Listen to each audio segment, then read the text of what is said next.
And helps. Yes, we do. Oh, we do have a quorum. We do have a quorum. Can you turn his volume up a little bit? Is that better? Testing, testing, testing. Madam Chair, can you hear me all right? Yeah, that's better. Great. Okay, and I will speak up. Good afternoon, everyone. Pleasure to call to order the meeting of the Research and Health Sciences Committee, the main event of the day, I'm sure, for everyone.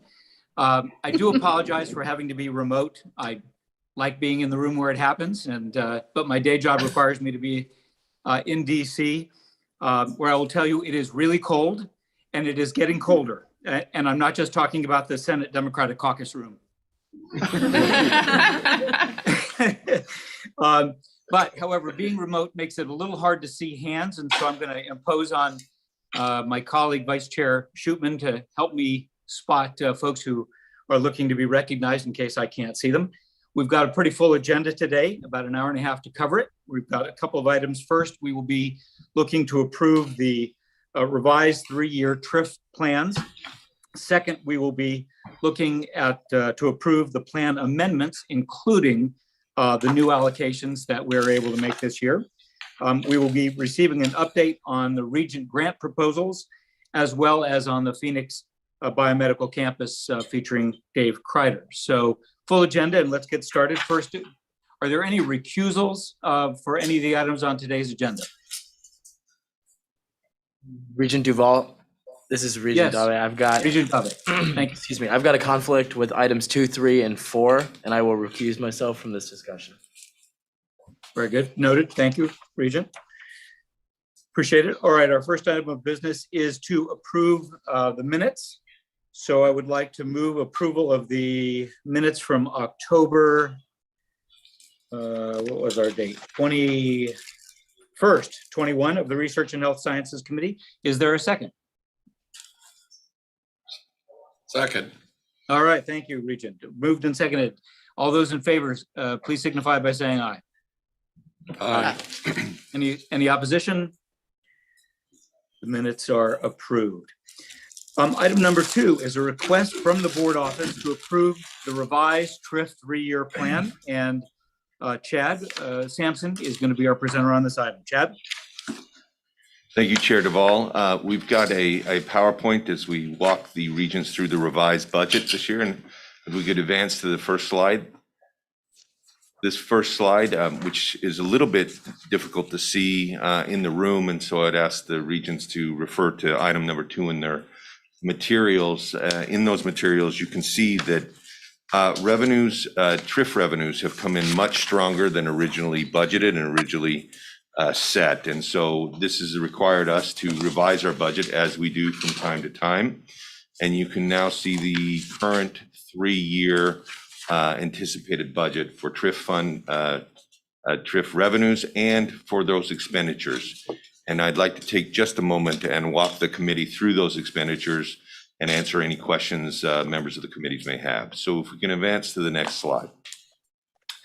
We anticipate having $154 million in change in TRIF revenue to expend in 2022. That includes a carry forward from last year, the 2021 excess TRIF revenues that came in at $31.8 million. Next slide, please. As we march down the allocations, or how we expect these revenues to be expended, we will see that 3 of the first 3 expenditures, and these expenditures or budgeted items are laid out from least to greatest amount of expected expenditures, except for the future opportunity initiative funds for future board allocation down at the bottom of 2.5 million. The first 3 have already been allocated based on previous board action. You can see the general education assessment, which is roughly $300,000, the Phoenix Biomedical Campus or PBC campus allocation of $500,000, and the Arizona Innovation Alliance, of which this committee and the Academic Affairs Committee have received a recent update from Rich Stanley and his team. I'm happy to take any questions on any of those previously approved board allocations. Hearing none, we'll go to the next slide. The next slide is the budget allocates $3.5 million to health science and workforce analysis. This is specifically to be used to retain consultants and others to help the board work through the health sciences scenario in Arizona and the current health sciences assets and the need for future health sciences and workforce assets in this area. Any questions on that? John, is there anything you would add to this, Director Arnold? Excuse me, Director Arnold, Executive Director Arnold, my boss. Is there anything you would like to add to that? I apologize. These ASU cookies are so good. Thank you, Mr. Chair. Chad, just a quick update. So this is a line that's based on the at-risk assignment that the board gave to the presidents. We have developed an RFP and are out on the street right now. So this is more of a placeholder than a dollar amount. We just don't know. Probably put way more money in there than we need, but maybe not. So we'll be back with clarification once that procurement process is finalized. Thank you, Director. If there's further questions from the committee on this, we're happy to answer them. Seeing none, we'll move more quickly through the following items. If I can go to the next slide. We skipped the ABOR office allocation, which is $2.2 million. It has been that way almost since the beginning of TRIF. We are not looking for an inflation there. Sun Corridor Technology Support Payment is the next item on that. This is an agreement with the universities and the governor's office to support the build out of the technology infrastructure for time-bound and place-bound students as part of the Sun Corridor. We anticipate that agreement regarding the Sun Corridor will come before this committee sometime in the next, sometime this calendar year. Next item. The next item we have budgeted TRIF funding for is the board attainment and workforce initiatives. The board has had a number of conversations, especially over the last 3 years, with Executive Director Arnold's, the presidents, and others about educational attainment and the need for improved educational attainment throughout Arizona. At this time, we have Associate Vice President Larry Sandigo at the table, and I'll turn the time over to Mr. Sandigo to address the committee. Thank you, Chad and Chair DuVal, Regents, University Presidents, thank you. I just want to walk through a bit about what we're doing on the attainment side. So as you all know, I work in external affairs. So my angle to attainment is how do we make this happen in real life?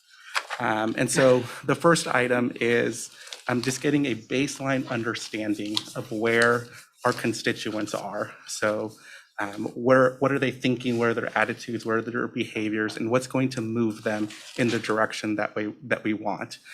And so through that, we're about to go into the field with public polling, which will poll current high school students, parents, and adults who did not go to college, and asking them a series of questions, some that are very specific around attainment. So, do you know what the requirements are to come to one of our universities? Others of it are, attitude-based of basically getting at, do you see the value in a college degree? Some of it is messaging-based. So we have the Promise program. We assume that cost is going to be a factor in their decision, but let's get a little bit more data behind that. So if you knew that you would get this type of scholarship, how much more likely are you to go to one of our universities? And also very basic things like, what TV station do you watch? Or if we're trying to get more students, for example, from Maryvale, is it the school principal or is it the pastor that people are going to for information on higher education? So these are all things that we need in order to make these initiatives that we have enter into the consciousness of people and also move them towards, oh yes, college is for me, or yes, now I know what to do for it. But first we need more data on that. And so we're going out into the field soon, and soon we'll have an update on where those numbers are and where the state population is on a lot of these issues. The second one has to do with an aggressive marketing campaign in the spring using the data that we've that we're going to obtain from this public polling. So there's two principles at play here. One is good ideas don't sell themselves. And two, in the absence of information, people will still make decisions. And so Promise is an amazing program, but we have to sell it. And so that means meeting people where they are, using the language that they use in the places where they already are. And so, and that applies to students, that applies to parents, and that applies to others who influence decisions about college going. The third is increased partnership with parents. So we know that parents are key in students going to college. We know that our current parent engagement programs at our universities work. So for example, we know, for example, ASU's parent engagement program, which works with parents of middle school and high school students, particularly those parents who did not go to college, but how to prepare for this, that 83% of those students ended up enrolling in post-secondary. But right now, that parent, in order to be eligible to participate in one of their in-person programs, has to go to a particular school. So if a parent doesn't go to one of those schools, then they don't have access to those programs. So how do we scale up these parent engagement programs that we know are effective? So instead of just thinking as the student as the unit of engagement, thinking of the family as the student, as the unit of engagement. And how do we make sure that not just the student has buy-in, but so does the parent or the guardian or the grandparent, whoever is influencing that child's decision. The fourth is counselors and educators at our schools. One of the things that I make sure that we're constantly doing is talking to people who have their ear to the ground. What are you seeing? What are you hearing? What are people saying? So we're talking to counselors in Buckeye, we're talking to counselors in Tolleson and saying, you know, what are the trends that you're seeing, as one way of having a reality check, of saying like, is this what we're talking about the same? And like, even it's like, what phrases are they using to talk about these concepts? So one of that is working with counselors and developing a video curriculum, something that they could just plug and play related to college going. So be able to arm them with the tools that they need for the students and families that they're working with. And the last one has to do with academic inquiry into our practices and attainment. So we know that we have excellent faculty at our 3 universities who study access to higher education. So how can we leverage that to our benefit? How can we turn that academic scope inward and study our own practices? Now, some of this will be multi-year studies of looking at what's working well from an academic point. And some of that is also studying interventions. So if we did X, is it 3 years later, what kind of impact does it have? But using the academic rigor that faculty use. And so we know that this will benefit our universities and what we're doing around the state, but also serving as a model across the nation for practices related to attainment. So those are some of the initiatives that we're working on related to attainment on the external affairs side. I welcome any questions. Yes. Hilary, thank you. So what kind of activities are you incorporating for, did you say the student and the parents are member? So how do you engage the parents, especially if they are, the diversity is very, Hispanic or Asian, etc. So how do you engage that conversation and making sure that the parents, buy in? Because that's where it starts. Thank you, Regent Mata. And some of that is having just direct conversations with those parents. So instead of trying to assume what we think they might be thinking or knowing or things like that, is talking to them. Seeing what their needs are, what their desires are. We know we have some national data around how to engage these parents, but this will require more localized understanding. So for example, like right now, at a couple of the universities, they have, for example, like at ASU, it's like an 8-week program where they can go one night a week and learn about the college going process, what to expect when they go to college, and how to support their student both in the application process, but also once they're there. So some of it is this formalized sort of like night school for parents that want to support their children. There are also online options that are available. Right now, they're being offered both in English and in Spanish. That's part of what we want to do is invest in these parent engagement that may be scaling up current programs, but also exploring other ways to be able to do that. Thank you. Can I add to that real quick? Yeah. Another thing we're trying to do with these dollars is leverage communication systems that already exist by building partners with other entities. So for example, the state runs a statewide Medicaid program that has over 1 million participants in that program. And part of the charge of the Medicaid plans is to help people move out of poverty. So we have talked to them about, will you engage with your participants with the information we provide about how to go to college and college going?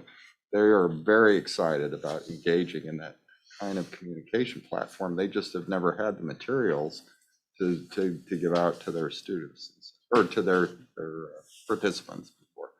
So building on that, we've talked about our partnership with DES and their constituents. I think there's other partners, statewide partners out there that we can leverage those communication platforms. Thank you. Chairman DuVal, Vice Chairman Shootman. Larry, I just want to commend your approach. I think it's been really thoughtful, and I really like the way you're sort of looking at this from all angles. Thank you. Thank you, Regent Pacheco. Thank you very much. The remaining, if we can go to the next item, the next slide, excuse me. If you look, the next items on the budget are the NAU base allocation funding and the ASU opportunity initiatives and the Regents grants.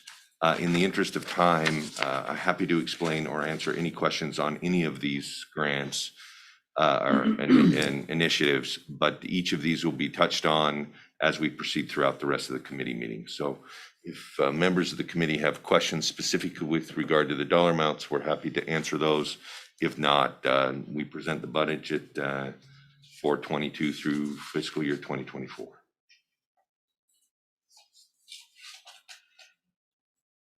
Mr. Chair, further questions or comments? You're on mute. Mute. There we go. I needed permission. Thank you. Can you hear me now? Yes. Great, excellent. Thank you, Chad, for the gut report. And Larry, congratulations. This work is so important, and you're a wonderful addition to the staff. And thank you for that report. I particularly, John, your work with the state partners is so smart and innovative, and we can get to scale quickly. So congratulations. I can't see the room, but are there any other questions on this item before we move on? I see none, Mr. Chair. Thank you. Appreciate that, Regent Shootman. All right. I move that the committee reports to the full board for approval the revised TRIF 3-year budget. Is there a second? Second. Moved and seconded. All those in favor, please signify by saying aye. Aye. Aye. Any opposition? Motion passes. Thank you. We will now hear the university's request for amendments to their TRIF 3-year plans and their proposals for the use of the new allocations, which we're calling the Supported Opportunity Initiative Funds. And we'll be taking each university individually. We will hear presentations on both the amendments and the supplemental grants. And then after both items are presented together, the committee will be voting on each item separately. We'll begin today with ASU and Dr. Sally Morton. Sally? Thank you. Good afternoon, Chairwoman Manson and Committee Chair DuVal and Regents, distinguished guest. It's wonderful to see you again, and I'm pleased to present and share ASU's vision for these additional TRIF resources. But first, I'm excited to announce that we've been joined by a new Vice President of Research here at ASU. Fortunately, he's not joining us today in person, but he is watching on Zoom. His name is Dr. Matt Holver. He joins us from Virginia Tech, where he was executive director of the Fralin Life Sciences Institute, and he's a professor of human nutrition, foods, and exercise. He's a very accomplished researcher. His work focuses on understanding mechanisms governing human metabolism. He's an established leader. Besides being an executive director of an institute, he's also been a department chair and associate dean. I'm delighted to have him join us, and I look forward to when I can introduce you to him in person. So welcome, Matt. So I'd like to start our discussion of TRIF. Next slide, please. By sharing, next slide, please.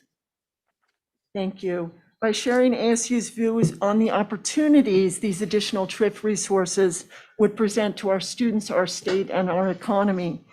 As all TRIF funding's been doing for 20 years, this proposed increase in funding would contribute significant economic activity to the state, increase our capacity to develop the workforce of tomorrow, and support faculty and students to conduct impactful research. Arizona State University has reached 6th in the nation in National Science Foundation Higher Education Research and Development, or NSF HERD, expenditures in FY20, which was the last year that was reported among institutions without a medical school. TRIF has been paramount in this rapid achievement, and it will continue to be so as we move toward our aspirational goal of $1 billion in research expenditures, a level that would put us at the very top of research institutions.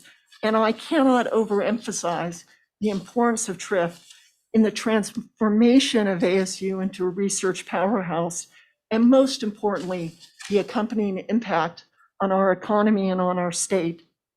The work we're proposing today is already underway at ASU, and as previous TRIF funds have done, these additional investments will prove an accelerant to that work.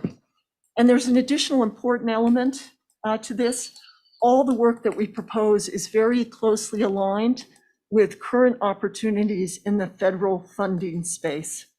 The additional allocation of TRIF resources will serve as a magnet to help the university attract those funds to our university and to our state, and that is our goal. And we join this committee and the Board of Regents more broadly in its goal of creating a high-tech ecosystem here in Arizona. This is crucially important for the state of Arizona. These proposed additional TRIF funds will help all of us achieve that goal sooner and more effectively and efficiently. Next slide, please. The proposal to increase ASU's base TRIF funding by 6% would expand access to ASU's research infrastructure. Now, as you know, we maintain highly specialized cutting-edge research facilities, which we propose to grow and enhance. And these facilities are not only available to ASU researchers, they're available to other universities as well as to our industry partners. This point is worth stressing. By creating additional access to this specialized scientific technology, we enhance the science itself. I'll briefly mention 2 areas that would receive investment, and this would accelerate, again, the work that we are currently doing. The first is molecular measurements and imaging. Our ability to understand the nature of diseases such as COVID-19 and respond with new diagnostics, vaccines, therapeutics, depends on us having these most current tools at our disposal. Now, for example, the Mayo Clinic and ASU Alliance for Healthcare is using cutting-edge methods in structural biology and computational chemistry to unravel why AstraZeneca's COVID vaccine was causing blood clotting problems in some patients. We are now working with AstraZeneca on a new vaccine. This additional funding would accelerate that work. Another key project is the Compact X-ray Free Electron Laser, or CXFEL, which will make atomic scale movies of biological and chemical processes. Other lasers are miles long, such as the Stanford Linear Accelerator Center, which is 2 miles long. Ours will fit in a laboratory in the basement of the new biodesign building. And it will open the ability to study for ASU researchers, for researchers around the state and the world, and most importantly for students as they train, a whole host of fascinating questions, such as how do drugs interact with cancer cells? How could quantum science enable the loss-free transfer of energy over long distances? How do light and matter interact? The ASU CXFEL has the potential to be a force multiplier for science and discovery, and we believe a prototype for others to follow. Next slide, please. The proposed one-time infusion of 10 million in TRIF funding would be used to accelerate technology more rapidly from ASU's labs to practical application and to develop the associated highly skilled workforce at both the undergraduate and graduate levels.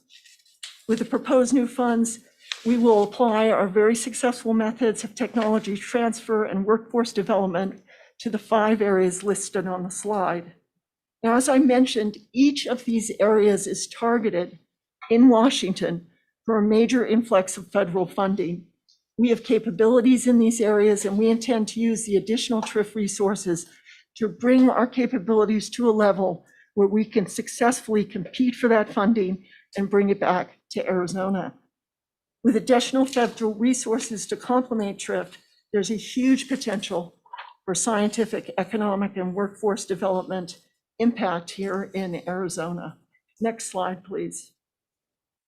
In the energy and sustainability space, we'll focus on 4 key projects that are listed there that will directly impact the Arizona economy and in the process train students in these emerging industries.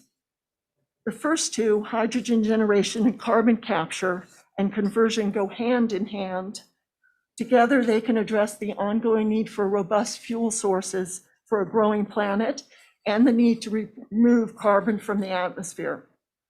With hydrogen and carbon, you can make synthetic fuel that can power much of the modern world. And ASU is working both on effective ways to generate more hydrogen, and as you probably heard about before with Klaus Wood-Lochner's extraordinary mechanical trees, pull carbon out of the atmosphere. Our hope is if you can grab carbon out of the atmosphere, combine it with hydrogen, turn it back into synthetic fuel. Now, there's a long way to go to get from here to there, but it's an exciting and ambitious effort, and the federal government is investing in this area, and we need to train our students to be able to do this science and technology and go out and lead the world in these areas. Now, we can also think of the electrification of transportation and grid security and stability as part of this same important body of work. A key need in the electrification of private transportation in the state is going to be creating an appropriate network of charging stations and providing the necessary power at the right times to those stations. This is a very complex issue, and funding will be used to develop statewide models that would be put in place for such a network. This network must be designed and built with the most robust security and monitoring, as you can imagine. And ASU has a history of research and education in cybersecurity, control of complex systems, and a strong research base in power electronics. And student engagement, again, in these activities will be ubiquitous, developing that advanced workforce. Next slide, please. I think I'll just be brief on this slide in the interest of time. The COVID-19 pandemic is obviously not over, but we want to consolidate what we've learned about this pandemic to be ready and resilient with respect to the next one. We need to have the ability to act quickly and appropriately to prevent infectious disease from overwhelming our hospitals, disrupting our economy. We propose to create an Arizona Health Observatory, which would unify health data from many sources and allow us to model where resources are needed and get them to people and places and communities quickly. And this goes hand in hand together with work on the supply chain, healthcare supply chain. ASU is one of the strongest supply chain research and educational programs in the country. And we will integrate with our TRIF funding that expertise with our experts in healthcare delivery to form a powerful team and again, involve students at every step in the way. I think I'll skip the next example and move to the next slide, please. Thank you. So far, industries in Arizona have not been deeply involved in quantum technologies, and we believe we can be part of changing that. We need to not only develop expertise in our universities and educational programs for workforce development, but we also need to develop key partnerships with established industry players like IBM and Google. Now, it's very exciting to say that IBM has recently invited ASU to join the IBM Quantum program as a hub partner. Previously, participants in the IBM Quantum program have been countries such as Japan or major national laboratories. But IBM recognizes that ASU has an unrivaled capacity for education and workforce development. With proposed TRIF funds, we intend to take IBM up on their offer to become part of the Quantum Hub. And this would allow us to strategically focus on issues such as quantum software engineering, optimizing the supply chain using quantum approach, and education and workforce development in quantum computing technologies. ASU's decision theater has been used by companies, government organizations, and researchers for a wide variety of decisions. It's now in need of expansion and modernization to become a critical resource for Arizona. And you might think of it as a physical place, and it is, but it's even more than that, or more than the software. It's really a way of thinking. It's a collaboration platform for technologists, scientists, and decision makers to come together and deliberate. And there's a tremendous interest from a variety of organizations inside and outside Arizona.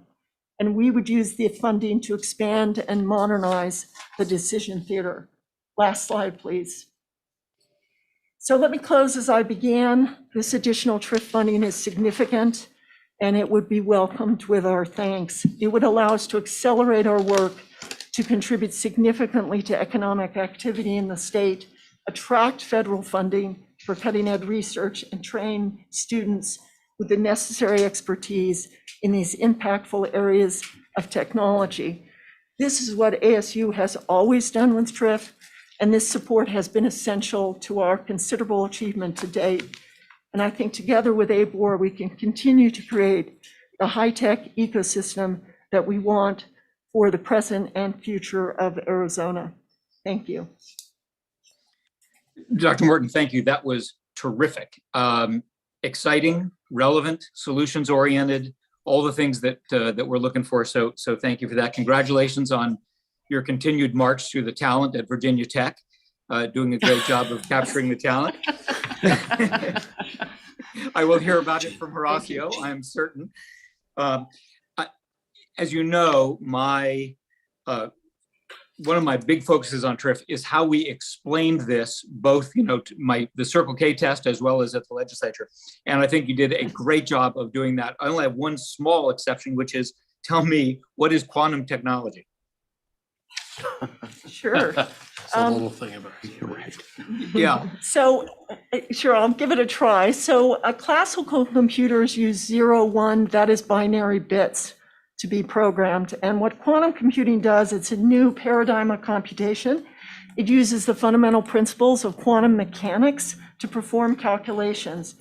Now, quantum computers are not meant to really replace classical computers. They can perform calculations on bigger problems faster, but it's important to note they can also solve problems that classical computers cannot.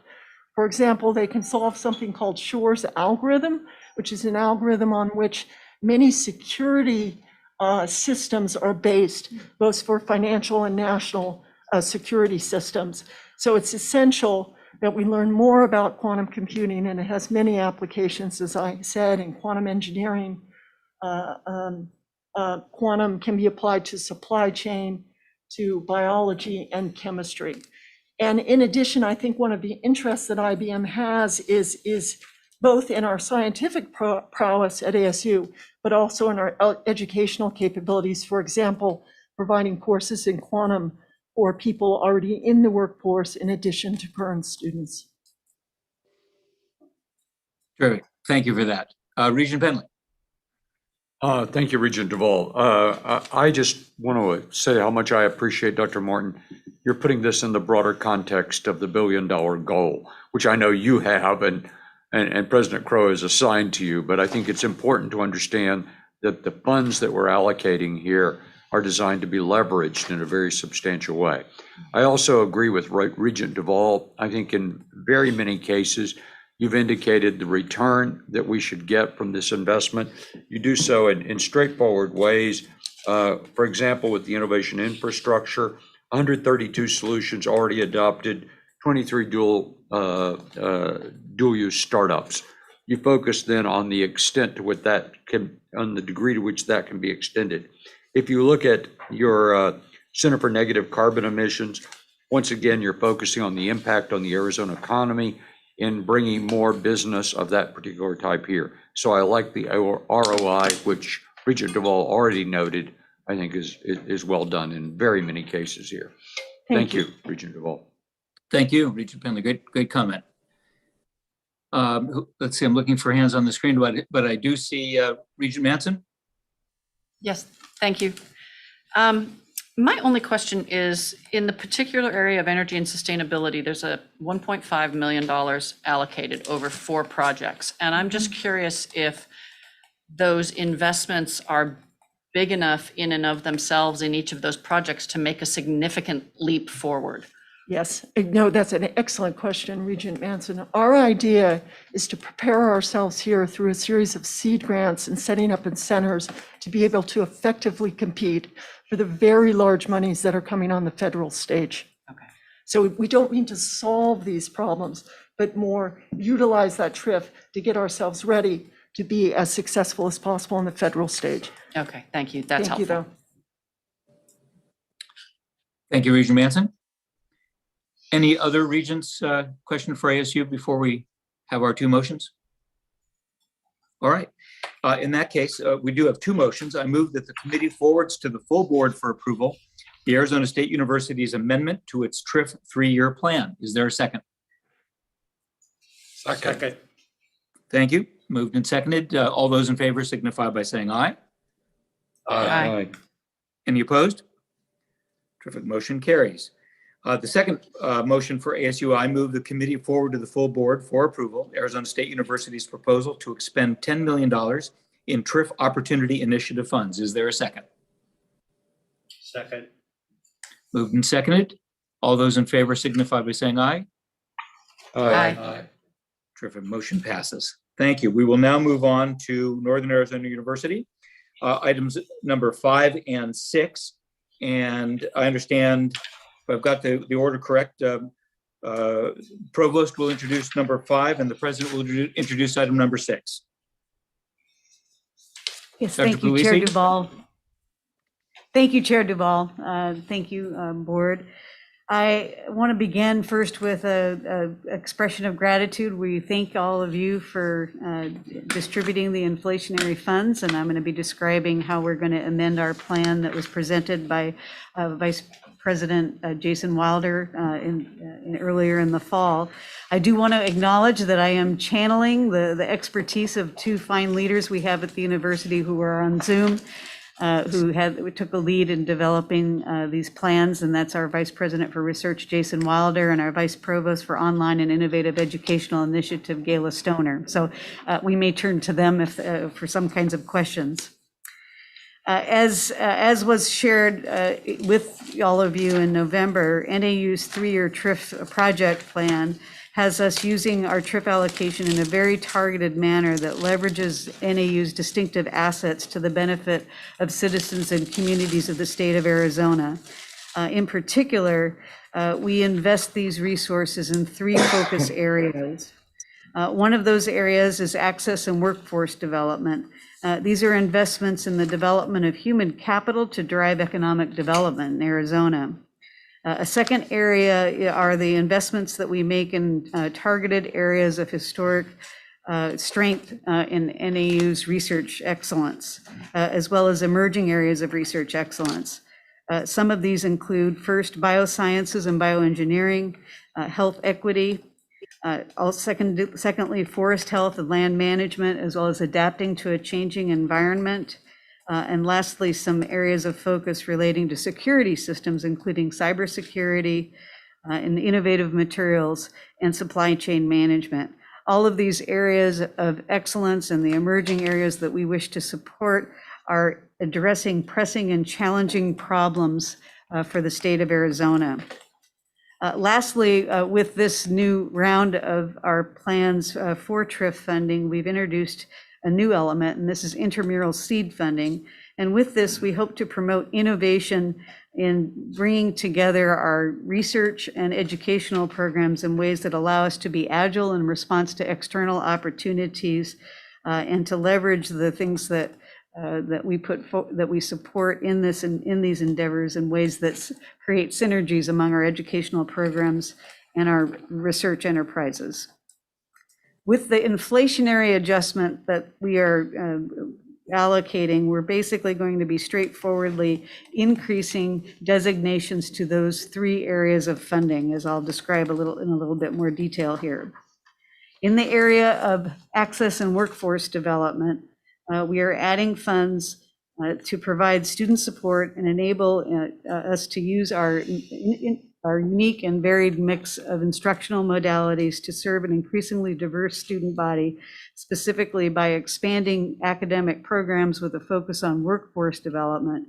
And we're looking particularly at growing our presence in locations throughout the state, particularly campuses that we're going to expand substantially in North Valley area of Phoenix, in Yuma, Tucson, and Prescott Valley.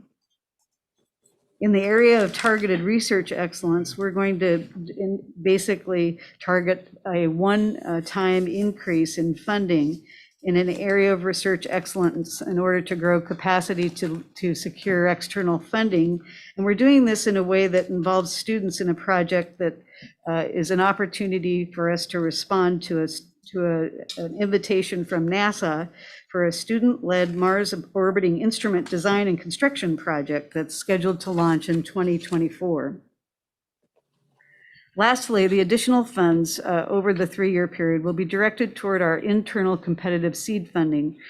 This is a process that's designed to ensure that we remain nimble and responsive to areas of need in the state as they emerge. We're going to be putting out a call for proposals this semester for strategic investments that incentivize innovative workforce development programming and research areas that promote student engagement and learning. These funds will allow us to increase the number and breadth of initiatives that we can support and also increase the number of students that we serve. With this additional funding on top of our existing TRIF investments portfolio, NAU is well positioned to deliver on its educational mission, produce meaningful and impactful scholarly contributions, and promote access and workforce development for the direct benefit of Arizona citizens and our state's economy. And I'm happy to take any questions or divert them to Dr. Wilder or Dr. Stoner. Any questions, or why don't we take 5 and 6 together? Let me go to the president, and I think we'll take them both together, and then with the time that remains, we'll do questions and answers. President Cruz Rivera, number 6. Thank you, Chair DuVal, and so thank you, Regents, and thank you to Karen for the review of our adjustments to our TRIF allocation for a 3-year proposal, given the new inflationary funds. I will now turn to one-time funding for $20 million to NAU and a proposal to propel educational attainment, workforce development, economic impact, and transformative outcomes for Arizonans. But before I jump into the proposal, I want to set the tone by providing a reminder of the context of which you are all so familiar with and which we discussed earlier this morning, and that is the imperative for equitable access and attainment in Arizona. Arizona has one of the fastest growing economies in the nation. This is great news, except for the fact that our state is also one of the lowest in educational attainment. Nearly 2/3 of all jobs require some form of post-secondary education, but only 39% of 25 to 64-year-olds in Arizona have an earned associate's degree or higher. And there is an even greater disparity when considering other groups. Latinos, 14%, Black, 27%, American Indian, Alaska Native, 11%, and Native Hawaiian and other Pacific Islanders are only at 10% in attainment.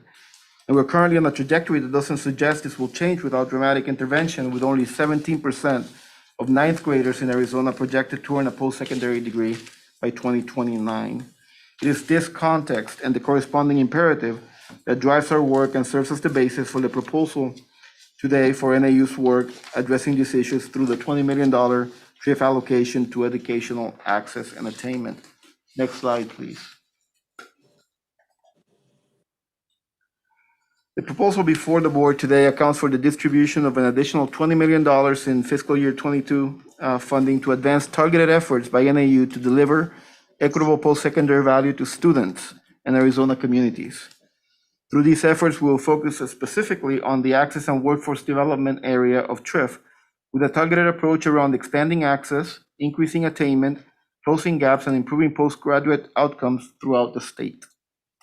Importantly, we will use this money in alignment with the provisions of TRIF to leverage existing funding at NAU and proactively work to identify and secure new and additional public-private funding through partnerships to increase the effect of this allocation.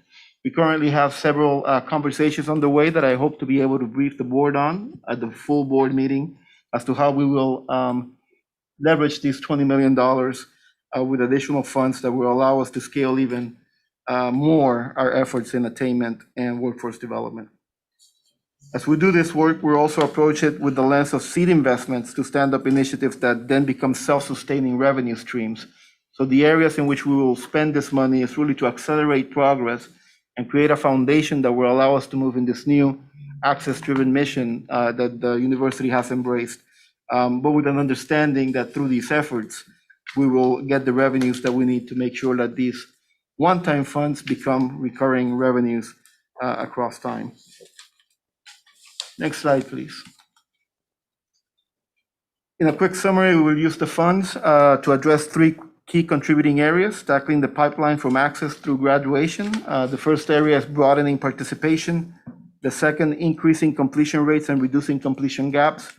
And the third, strengthening post-college outcomes, employment outcomes in particular. Next slide, please.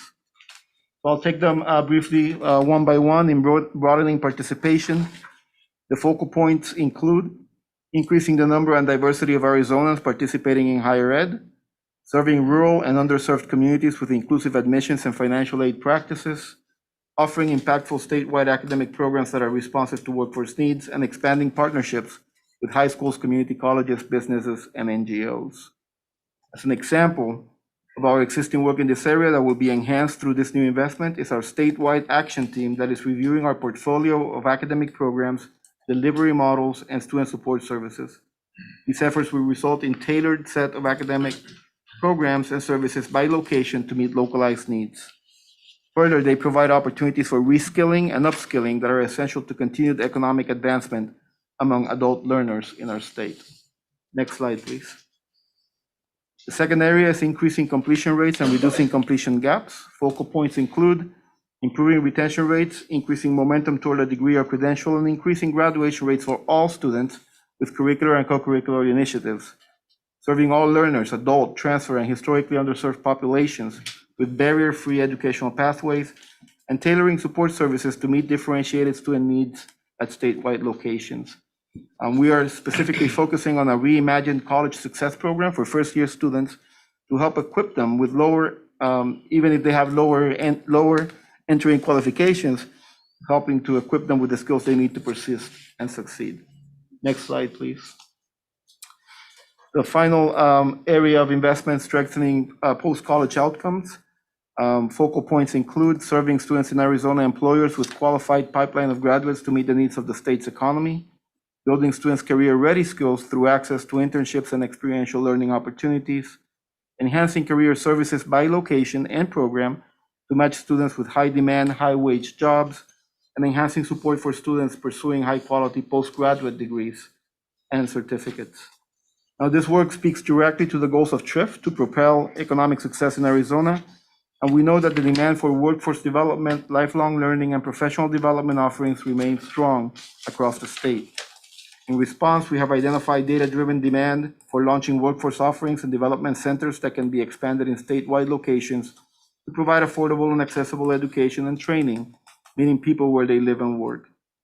As with other dimensions of our investment proposal, we want to ensure students make their journey through higher education successfully through multiple access points and support systems that are tailored to their needs, and that they emerge successful, contributing to the prosperity of our state, their individual, social, and economic mobility, and the vitality of their local communities. Next slide, please. Now, what we have presented today is a framework for the investment of the $20 million. As I said, we're in conversation with various other groups about matching funds and serving as partners in developing a program portfolio that will be funded through this effort. And so we have constituted an internal advisory board that is working on making sure that we have an all funds approach to our investments. So we have these $20 million, we have additional dollars that we will get through partnerships, and then we have institutional dollars that we're looking to reallocate given our new direction.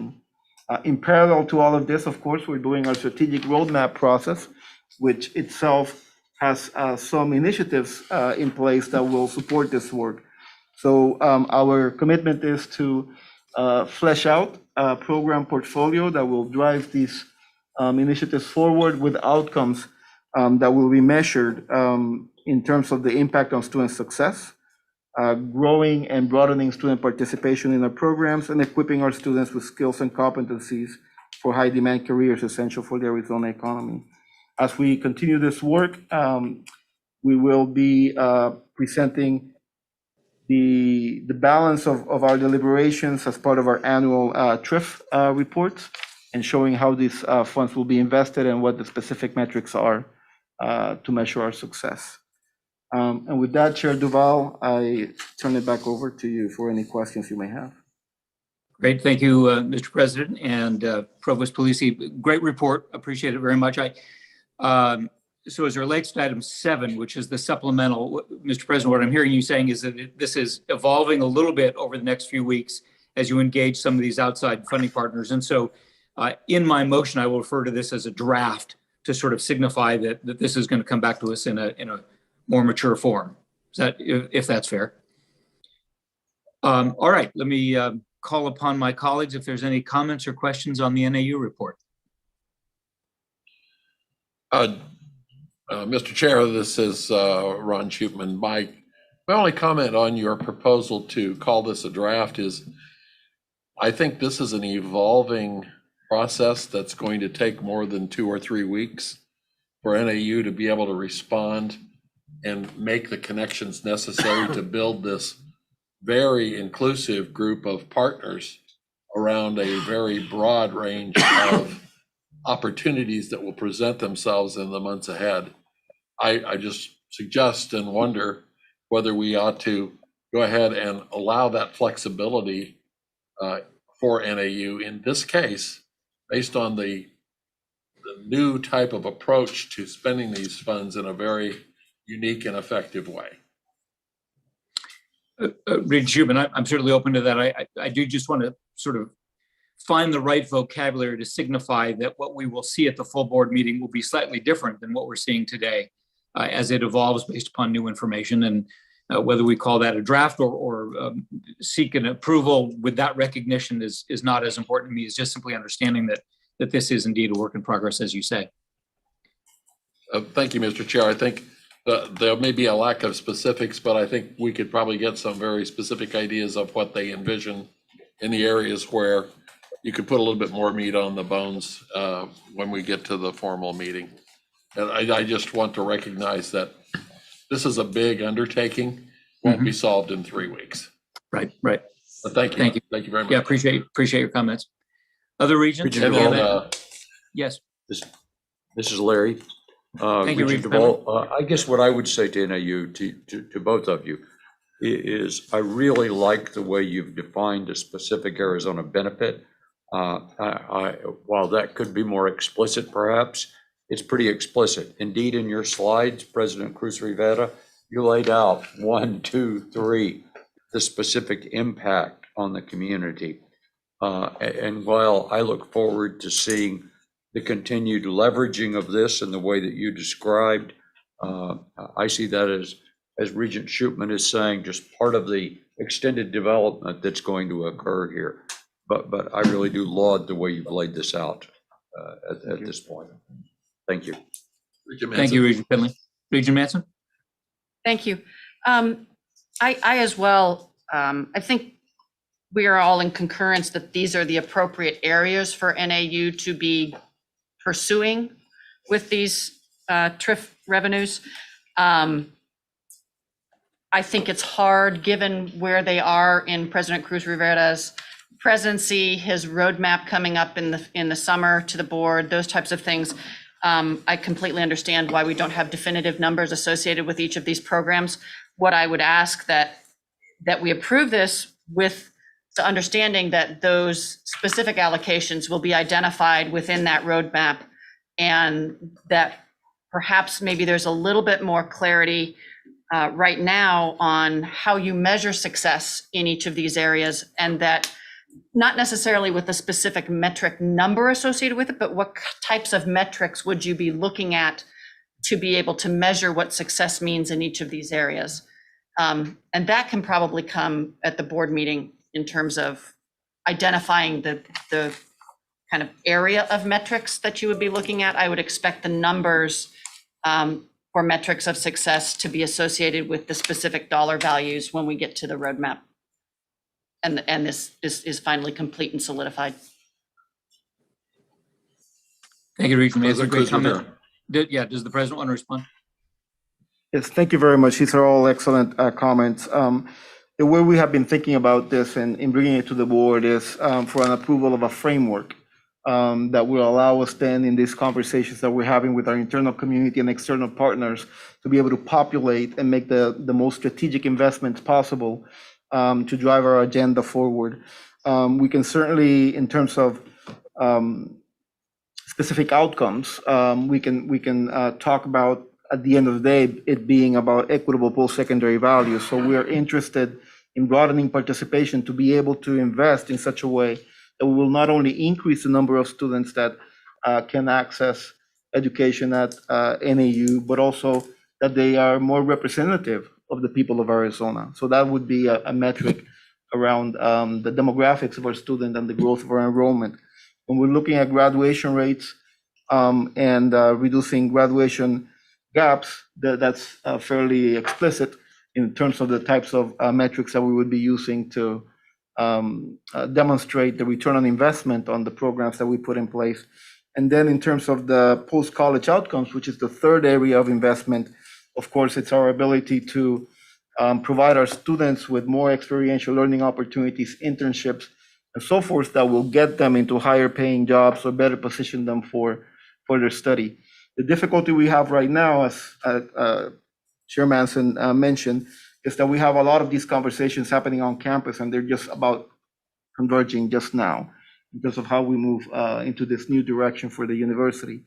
And so our hope is that the board will approve the framework and the direction with an understanding that even as we're working on our ABER metrics, that is another part that we're still working on, all of these things will converge by the time that we're presenting our early fall TRIF annual report. Thank you, Mr. President. I would add only one other word. We are approving today a framework, a direction, and a budget so that you know that you've got a dollar figure to work with. Any other questions or comments? Yep, from the board? Hearing none, I have two motions. I move that the committee forward to the full board for approval Northern Arizona University's amendment to its TRIF 3-year plans. Is there a second? Second. Moved and seconded. All those in favor? Aye. Any opposition? Motion passes. Second motion, I move that the committee forward to the full board for approval Northern Arizona University's proposal to expend $20 million in TRIF Opportunity Initiative funds, anticipating NAU's providing us an additional detailed proposal at the board meeting in February. Is there a second? Second. Moved and seconded. Comments, questions? All those in favor say aye. Aye. Opposed? Motion carries. We'll now move to the University of Arizona, items 7 and 8, and Dr. Betsy Caldwell will be our presenter. Good afternoon, Regents, and I apologize for not being there. I will say that my 25th anniversary trip has been planned for 25 years, and we just to make that go away. So let me start by actually, if we could just advance to the next slide. I'm going to leave it here for a couple minutes, just by saying that we have 5 areas of investment for this one-time TRIF allocation that we're proposing, and we are really interested in and proposing to develop capability that really demonstrates how we target not merely what we would traditionally call workforce development, but the channeling, if you will, of our students into Arizona enterprises, not necessarily companies, although that's a great deal of our focus for these initiatives. It could be regional not-for-profits that benefit the state, et cetera. But this is something that we have been talking about since I got to the University of Arizona, since the provost got to the University of Arizona. We've been working and with the president on how do we create some new focus around what we're calling experiential learning for our students, meaning that they enter the workforce ready. I personally think of it as that they've had a little bit of apprenticeship before they hit the workforce. Makes them, we know the data shows this. I know President Cruz Rivera knows this like the back of his hand, that workforce that is ready for the workplace is much more likely students to get hired. We want to keep them in Arizona. So Regent DuVal, I want to acknowledge that we've been talking for the last couple of days, and thank you to all of the ABOR staff that have spent their time talking with me. I want to say at the outset for all of the regents that we understand there's a need for, and we will be delivering within the next week, what I call sort of a true business plan for each of these expenditure areas, meaning that there'll be metrics, expected outcomes, and a time frame for each of those that looks at the expenditure rate over a 3 to 6 month period of time. Not that that's the end goal, but each 3 to 6 months. So for this area, we do focus these investments on workforce goals that best prepare our talent for Arizona and its industries and its employers, both current and future. Next slide, please. Thank you. I'm going to let you look at this while I explain a little bit about what's going on here, and then I'm going to pretty much blast through a slide that describes the content for each of these. But I do want to say, just for stage setting, that what we seek to do with this set of initiatives is begin the process of empowering our students as workers in high-paying fields in Arizona. We expect to also expose our early stage faculty and our graduate students to opportunities to work with regional industries. And in all of those cases, hope to not just merely retain them here, but have their skills and their capabilities become part of the economic growth ecosystem in Arizona, and particularly in Southern Arizona. We see significant near-term regional economic opportunities for our graduates and for our intellectual property, meaning the development of startups that stay in Arizona in the fourth industrial revolution areas of AI, autonomy, robotics, and data analytics. And particularly, and I'm going to focus some of my discussion here on the land grant missions in agriculture, mining, health, and regional resilience. And I will say that one of the reasons we start with what is the impact of the fourth industrial revolution, and I will define that the way we do for the state of Arizona, is really well defined in our strategic plan. We are sticking to the guideposts, the guide rails provided by our own strategic plan. We also, however, seek to grow really entirely new economies for Arizona. And by that, I mean areas where there could be massive economic growth on the global scene for which there is no hub of activity. And what Dr. Morton talked about in terms of quantum technologies is a fabulous example. The other, and one that you see churning all around us in the US and in Europe, is the extremely rapid explosion of economic activity in low Earth orbit. The amount of SPAC-based investment in companies that are trying to turn low Earth orbit into an economic zone is staggering. It's absolutely staggering. It's in the trillions at the moment.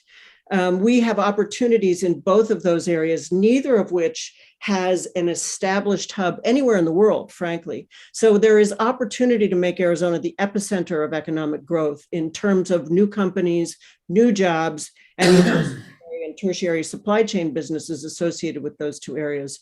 I note the fourth industrial revolution as a common reference, and I want to describe sort of what we mean, which is how the tools of automation, robotics, artificial intelligence, machine learning, and the ability to sense, record, fuse, analyze large amounts of data will not just produce regional value because it is those capabilities are changing almost all of the technology-based economies that we see globally. So we are really looking at how do we to drive our workforce much more rapidly into this set of capabilities. I'll finish on this slide by saying we focused a unique tranche of $10 million of TRIF funding on three factors. One is staying true to our strategic plan, as I said, on enabling the fourth industrial revolution for Arizona. We've also assumed this funding is likely to be one time, and we have therefore focused on creating capabilities that can yield follow-on funding.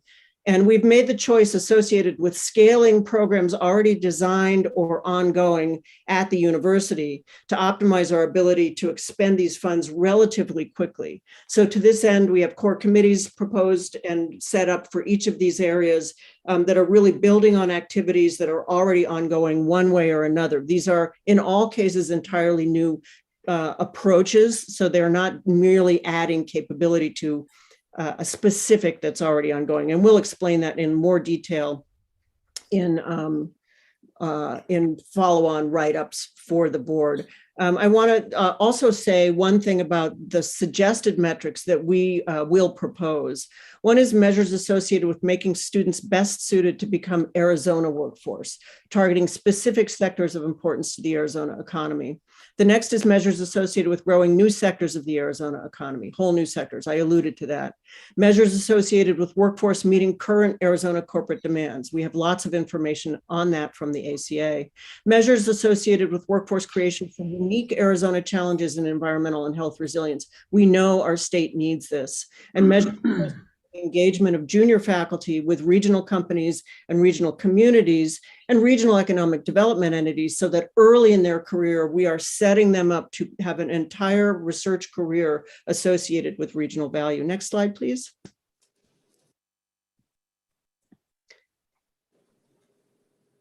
There we go, thank you. So I will be very quick through these. I know I have just a few minutes left and I would love to get to our questions.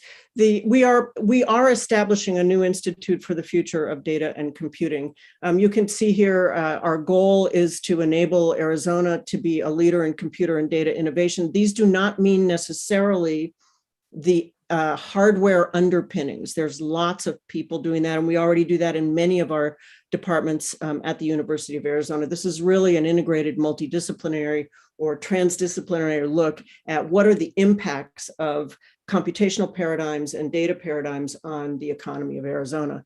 So the Institute is being built. I hope by the next time that we meet, I can introduce you to our new director who starts on March 1st. He is a remarkable human, and we are enormously proud that after a robust career working in a number of areas, he was a graduate of the University of Arizona and a native Tucsonan and ready to come home. So this set of activities had already identified an emerging leaders program or a young fellows program associated with creating connections to regional industries and regional communities. We will have a rural emphasis for this tranche of funding associated with big data for agriculture and big data for rural health.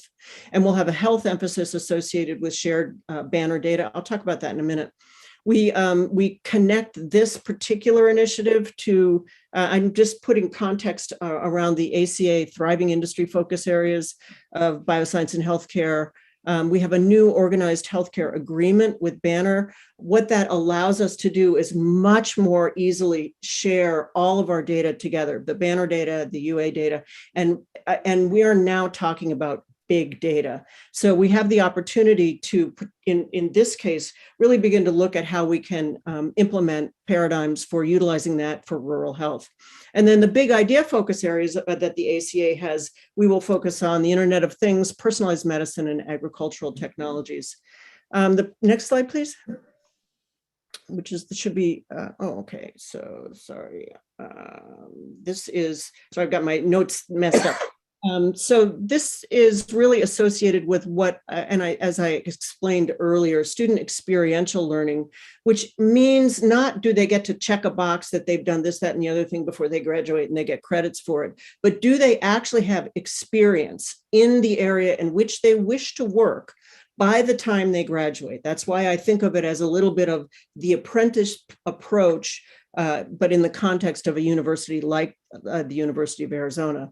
So we have a number of programs. I don't know that I'm going to go into them all in detail, other than to say that 100% engagement and the fast track programs are all associated. They're existing programs. We propose to scale them, all associated with giving students access to capacities like just augmenting their traditional degree with certificates. With these are non-credit bearing opportunities that they can put on their resume, and actually even in some cases have on their transcripts when they graduate.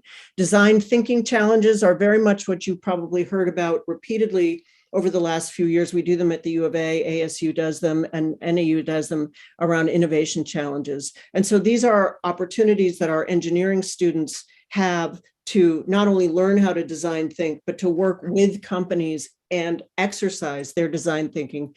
When they graduate, they are all utilizing that experience base for their jobs. And I do want to point out that this is mostly targeted at our engineering college and the growth there. Next, let's see. Let me just give you the, this is really got an entrepreneurial focus associated for the purposes of this tranche of funding with mining, food production, and space systems.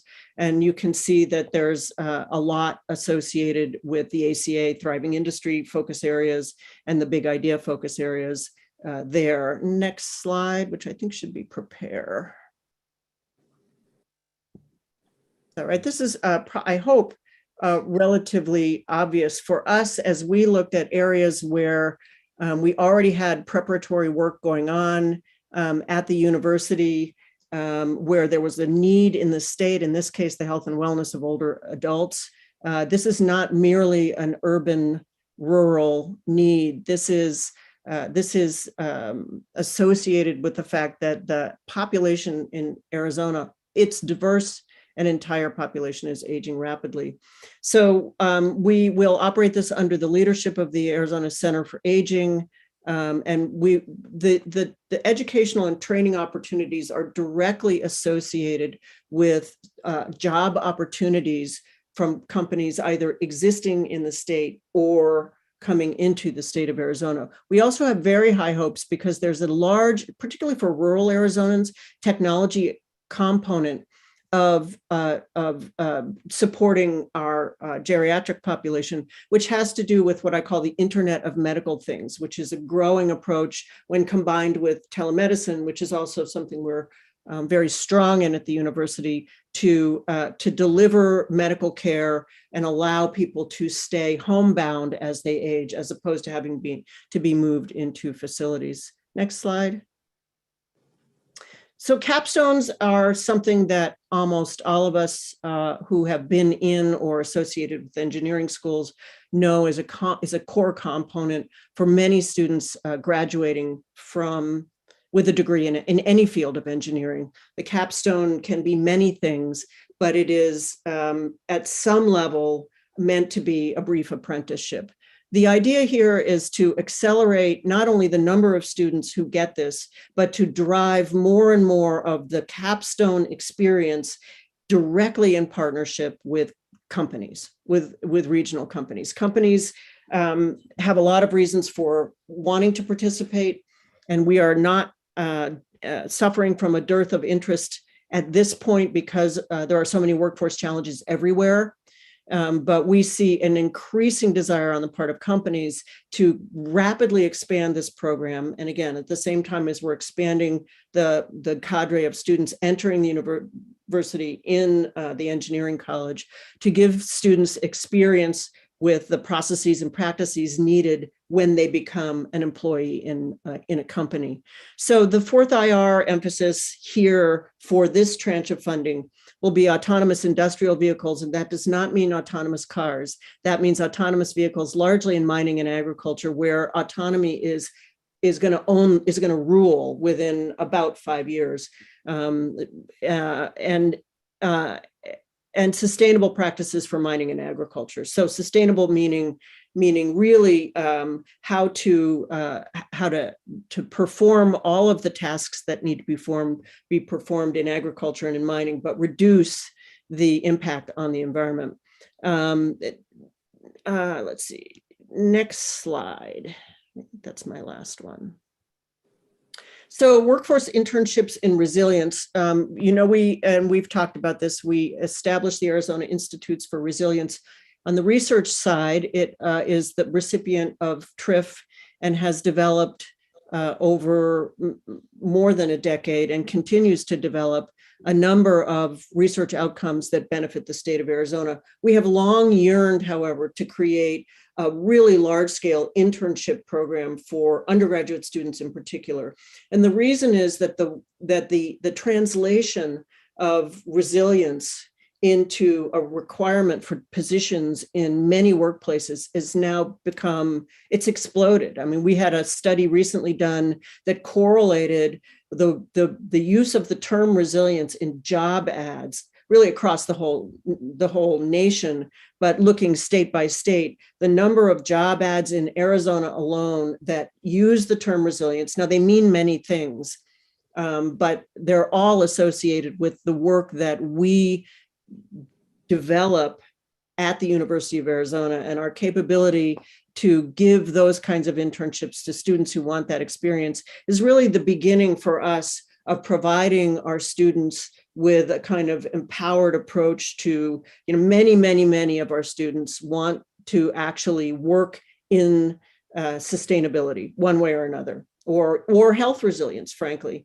And this approach is to take work that's already begun and really scale it to large numbers of students. I think that's it. Next slide. I think that's it. Oh, so that was then, this is now. That was the 10 million. We have only one slide on the augmentation, and this is really associated with the Institute for the Future of Data and Compute. And the top of the slide really shows you our goals for that institute in the context of the 5 existing traditional TRIF investment areas. So artificial intelligence, machine learning, multi-sensing data and analysis, you could think of that as the Internet of X. Lots of little sensors, the data and analytics that make something happen. Scale computing, and I like to point out, at least to young people who ask what that's about Bitcoin. That's about the capacity, and I don't mean whether we like Bitcoin or not, but the capacity to deliver the kinds of outcomes that a blockchain system delivers are highly dependent on scale computing, and then also highly dependent on massive storage. So as we looked at how we felt most comfortable allocating this additional money in the traditional line, we budgeted it in, and you can see the amounts here over the 3-year plan into each of these areas. It's budgeted right now into the infrastructure line, but it is very specifically associated with projects under those plans, and we'll lay that out in a spreadsheet format, really which projects are associated with a plus up that gives them more capacity in all of the 5 top areas that they can use data more or scale computing in order to deliver their results. So I will end there and take questions. Perfect, Betsy, thank you. That was great. And I must say, so helpful relative to the material that was sent to us in advance. And I appreciate that we have a lot of work to do to fix the material, but I do hope that the underlying thought process is viewed as important and impactful. Yes, really elevated the entire understanding of the material that you'd sent us before. So I'm grateful for that. I appreciate your note that we will be looking to evolve some of the sort of the vocabulary and the design of the material going into the board meeting, particularly around a clear understanding of public benefit and tools of measurement. Because, keep going back to my theme, but we need to be able to explain this in the elevator at the state legislature. We are fully prepared. We just didn't put it in this short slide deck. But we are prepared for that. So you'll see that soon. Terrific. Thank you very much. All right, let me call on Regents for comments or questions. We have a number of them, starting with Regent Ridenour. Thank you. So thank you, Mr. Chairman. Question, and doesn't the University of Arizona, along with 3 other universities, I think, didn't they receive a large grant to invest in, and I could, quantum networking. Quantum networking. So how does this institute tie in to the quantum networking? So I'm trying to see if this seed money was really well spent in trying to, so that we're, ahead of the curve in developing these areas that we're involved in. So 3 answers to your question, reading right now. The quantum networking funding is a 10-year tranche of funding. It's good scale from the National Science Foundation to do broadly to develop the networking underpinnings of quantum systems. And I describe this as when we are using quantum systems the way we use today's traditional physics systems and using quantum physics, we will need the equivalent of a quantum internet. And so uniquely, this is not quantum computing, nor is this quantum science. This is the development of the tools and the equipment, if you will, that will deliver quantum scale internet protocols. There is a workforce approach to this, but this is very basic at the moment. Now, I will say that they have 10 years and they have a bunch of industry partners to deliver producible, reproducible, commercializable units. And that's a stretch, but nobody's doing it today. And I don't know why we wouldn't do it in Arizona. And if we do it in Arizona, we better have the workforce that can populate those companies that are building both the supply chain components, which are very unique and nothing like a silicon chip, to this kind of, imagine the quantum router. So the workforce is a nascent workforce there that will hopefully be the workforce for companies that we see popping up in 8 years or so. How that relates to the Institute for the Future of Data and Computing, I think is a TBD question. Obviously, quantum computing is a portion, as Dr. Morton, I think, very fairly called out, a portion of the future of computing, but it is not the future of computing. And that is the reason we have all these very, very large chip manufacturing facilities being built in Phoenix, because they will be necessary for decades and decades to come. I hope that answered the question. Did that get at why they're not overlapped? Well, it's above my pay grade, but anything above $500 a year is above my pay grade. So I'm assuming that the University of Arizona and perhaps our other institutions here are well in advance in trying to figure all this out on the quantum computing. Regent Herbold and then Regent Penley. Thank you for that.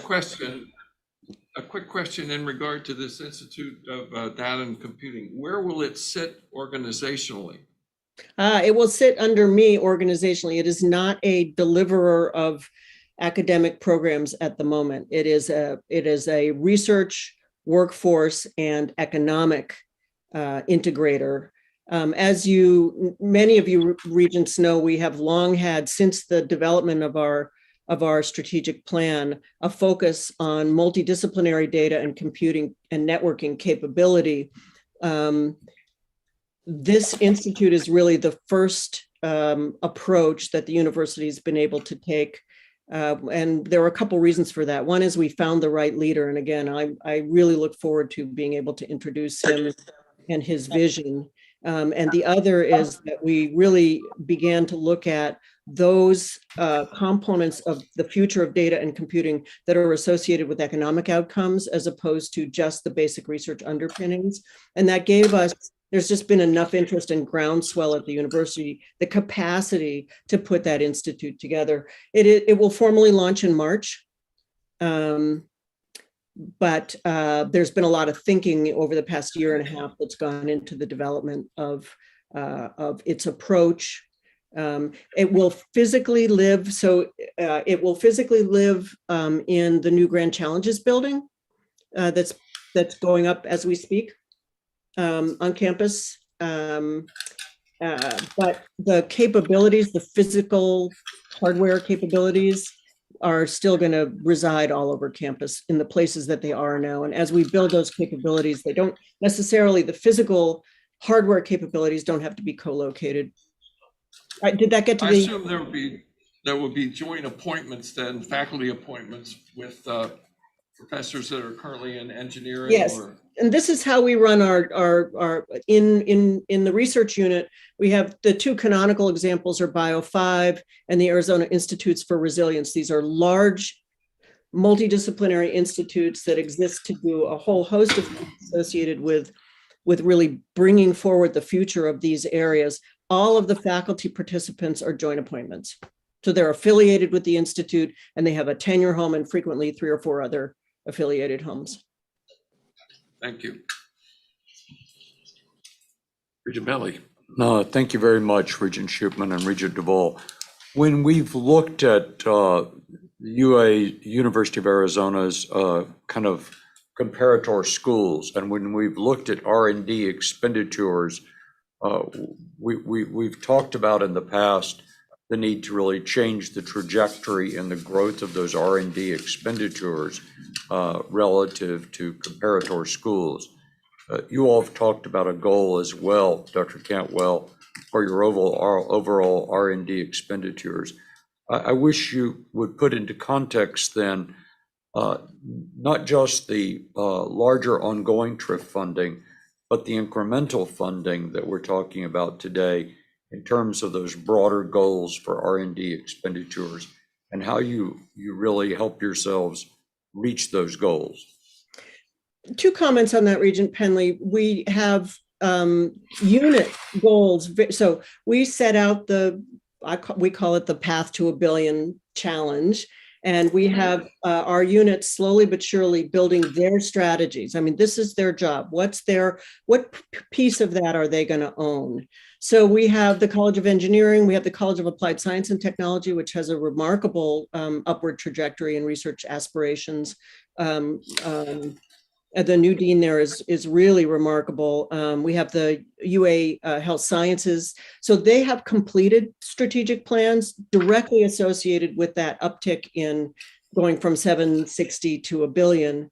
And what we can do in the materials that we send to you is show that their pathways. College of Science is a little bit slower, but it's a very big unit that has a lot of discussion to do to allocate, if they're going to be growing by 100 million, say, to allocate that across all of the units there. So they're a little bit slower than other units, and even social and behavioral sciences and humanities are even looking at this. So we will have a all of university approach to the strategy to get to $1 billion. But what I can do is link in each of these 5 initiatives. For instance, the data and compute is a core component of our aspirations in health sciences, health data. We've long said this. We now are really going to be trying to push the state of the art and enormously enhanced by the fact that we actually have access through the new Banner arrangement to petabytes. I mean, we're talking about a lot of data. The amount of impact that we can see with that in a very short period of time should be pretty stunning, both on our funding levels. And I think what Dr. Morton fairly said is there's an enormous amount of money in the federal government right now. It may or may not persist past this administration, but it's in areas that we are all strong in. So we are all incredibly strong in sustainability and resilience matters. Water is one that's we know that dam of funding for water is going to open really soon. There are some amazing opportunities for big funding. I personally like to see that linked first to our strategic plan, to the value propositions for our students, and then to the growth, this path to $1 billion overall strategy, and have that really come together as a set of linked and unified approaches. To the extent that we can, with the data that we have now, we can try and put that into the plans that around these 5 areas for this augmented funding for this year. We'll try and do that, sir. Thanks very much. Thank you for the comment. Any other regents have a comment or question before we move to the motion? I think that's it. Okay, thank you, Regent Schubin. I appreciate your able vice chair service today. And how exciting to hear about Path to $1 billion. That's worth getting excited about.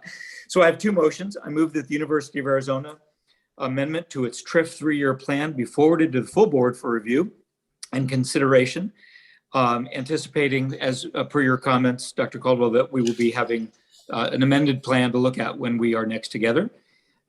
Is there a second to the motion of forwarding the proposal onto the full board? Do I hear a second? Second.